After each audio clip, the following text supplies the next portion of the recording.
Şu qilayotgan islohotlarimiz xudo xohlasa hammasi mana shu xalqni farovonligi uchun. Bilan xalqimizga xizmat qilib, xizmatlardan hurmat, izzat, barokatlar topishligini nasib aylagan.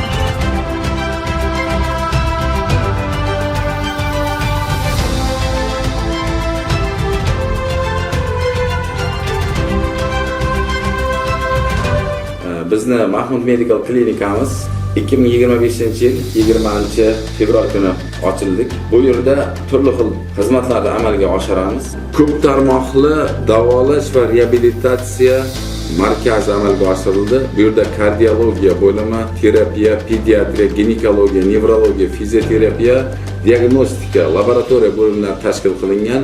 Xalqimizga eng zamonaviy innovatsion texnologiya asosida xizmat qilish ishlari amalga oshiriladi. Eng zamonaviy apparaturalar bilan to'liq jihozlangan kardiologiya bo'limimizda to'liq eho yurakni eho qilib uni davolash metodikalari yo'lga qo'yilgan. Og'ir yurak kasallarida 70-80% samarasi yaxshilangan. Jahon andozalariga, talablarga javob beradigan. Muomalasi yaxshi bo'ladi. Muomalalar nihoyat zo'r. Medpersonalga